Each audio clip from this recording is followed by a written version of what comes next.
Hello दोस्तों। रात के 11 बजे मुंबई का रॉयल पाम होटल रोशनी में नहाया था। हाई प्रोफाइल पार्टी चल रही थी। बिजनेसमैन, मॉडल, फिल्मी चेहरे सब शामिल थे।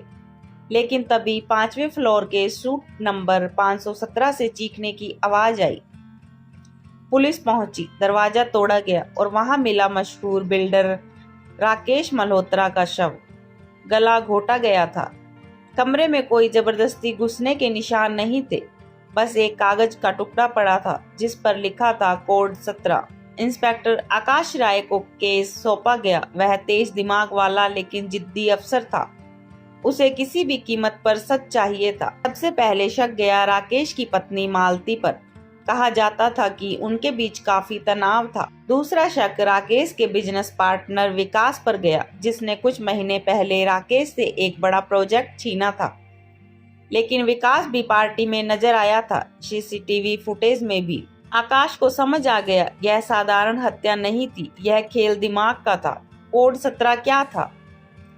रात भर आकाश ने कागज को ध्यान से देखा। फिर उसे याद आया, होटल में 17वां फ्लोर नहीं था। ज्यादातर होटल अपशगुन के कारण 13 और 17 फ्लोर स्किप करते हैं। मतलब 17 किसी फ्लोर का कोड नहीं था। तो क्या? अगली सुबह होटल का मैनेजर आया। उसने एक अजीब बात बताई। सर, 17 हमारे होटल के इंटरनल सिक्योरिटी कोड का हिस्सा है। जब बहुत खतरनाक वीआईपी आते हैं तो एक सीक्रेट प्रोटोकॉल एक्टिवेट होता है। कोड 17 मतलब होटल के किसी स्टाफ ने यह हत्या प्लान की थी। आकाश ने होटल स्टाफ से गहरी पूछताछ की। सब कुछ नॉर्मल लग रहा था, लेकिन तभी उसे एक वेटर नीलेश पर शक हुआ। वह बार बार नजरें चुरा रहा था। सख्ती से पूछने पर नीलेश टूट गया। उसने कबूल किया कि हत्या की रात उसे किसी ने 50,000 रुपए देकर राकेश के कमरे में चुपके से नशे का इंजेक्शन देने के लिए कहा था। लेकिन जब वह पहुंचा, राकेश पहले से मर चुका था। तो असली कातिल कौन था? आकाश ने फिर से राकेश के पुराने ईमेल खंगाले। वहां उसे एक खत मिला। तुमने जो मुझसे छीना है उसकी कीमत चुकाओगे। किसी एके नाम से साइन किया हुआ था। कौन था एके? जांच करते करते पता चला, आदित्य कपूर, राकेश का पुराना दोस्त, जिसे राकेश ने एक बड़े प्रोजेक्ट से धोखा देकर बेघर कर दिया था। आकाश आदित्य तक पहुंचा। आदित्य ने साफ इनकार कर दिया, पर उसकी बीवी सीता का चेहरा कुछ छिपा रहा था।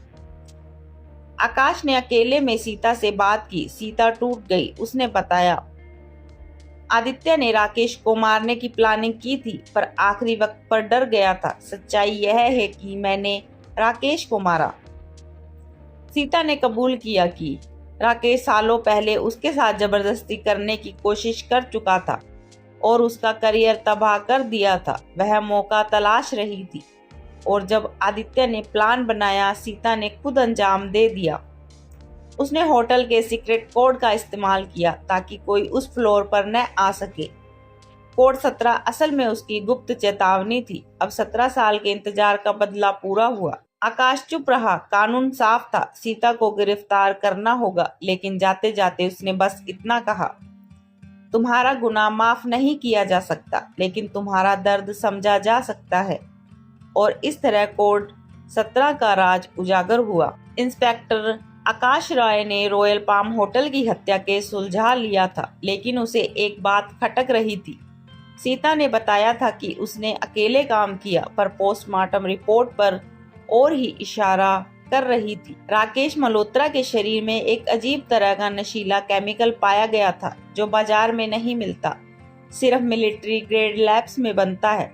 तो सवाल उठता था, सीता के पास वो केमिकल आया कैसे? आकाश ने दोबारा तहकीकात शुरू की। उसे होटल के पुराने सर्विलांस रूम में एक पुराना सीसीटीवी फुटेज मिला जो उस रात गलती से सेव गया था।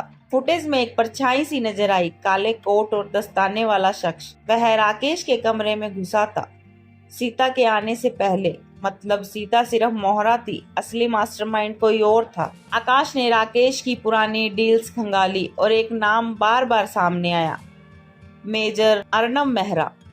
इंडियन आर्मी से निकला गया एक केमिकल स्पेशलिस्ट, जिसने बाद में ब्लैक मार्केट में खतरनाक ड्रग्स बनाना शुरू कर दिया था। मेहरा को 5 साल पहले गिरफ्तार किया गया था, लेकिन रहस्यमयी तरीके से जेल से गायब हो गया था और सबसे चौंकाने वाली बात, राकेश ने उसे पुलिस के हवाले किया था। अब सब साफ था, यह बदला था 5 सालों का। आकाश ने मेहरा को पकड़ने के लिए एक जाल बिछाया, एक फेक डील प्लान की गई, नई ड्रग्स का सौदा, जिसका लोकेशन एक सुनसान फैक्ट्री में तय हुआ। आकाश ने अपने साथ छुपे हुए कमांडो भी लगाए थे। रात को फैक्ट्री में आकाश आया, चेहरे पर वही काला मास्क, लेकिन आकाश चालाक था, वह जान चुका था कि यह जाल है। अचानक गोलियां चलने लगी, फैक्ट्री में अंधाधुंध भागम भाग शुरू हो गई। धुएं के बीच मेहरा ने आकाश को घेर लिया और कहा, तुम्हें नहीं पता कोड 17 असल में क्या है? ये तो सिर्फ एक शुरुआत थी, असली खेल अभी बाकी है।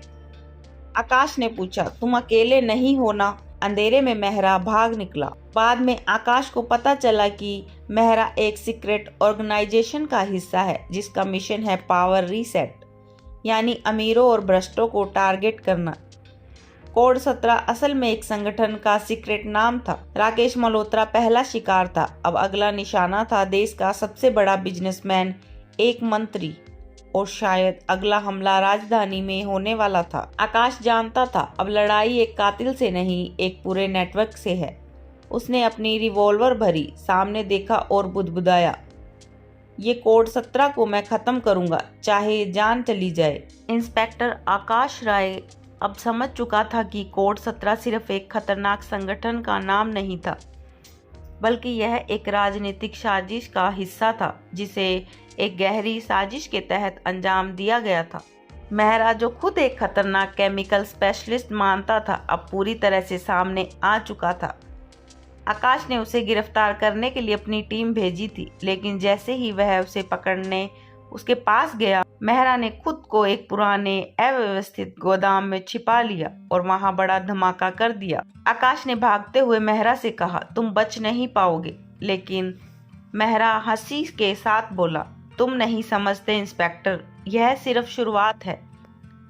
और फिर उसे देखते हुए एक बड़ी धमाके के साथ गोदाम उड़ गया। धमाके के बाद आकाश और उसकी टीम को लगा जैसे सारा खेल खत्म हो गया, लेकिन फिर सामने आया मेहरा का असली उद्देश्य। उसने सारा खेल एक बड़े राजनीतिक साजिश के रूप में रचा था, जिसमें देश के सबसे बड़े बिजनेसमैन, मंत्री भी शामिल थे। मेहरा के बाद अब आकाश को उस काले नेटवर्क के आखिरी कड़ी को पकड़ने का वक्त आया।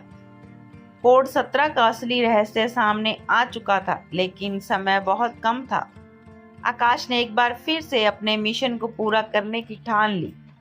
अब उसे न केवल मेहरा को पकड़ना था, बल्कि उन सभी शक्तिशाली लोगों को भी बेनकाब करना था, जो देश की राजनीति और व्यवस्था को अपने फायदे के लिए इस्तेमाल कर रहे थे। कहानी खत्म होती है, लेकिन मेहरा का चेहरा आखिरी सीन में मिस्ट्री और चुनौती छोड़ता है। क्या वह खुद को बचा पाएगा? क्या आकाश उसे पकड़ पाएगा, या फिर यह जंग और भी बड़ी हो जाएगी? दोस्तों, कहानी अच्छी लगी हो तो वीडियो को लाइक करें, कमेंट करें और चैनल को सब्सक्राइब जरूर करें। धन्यवाद।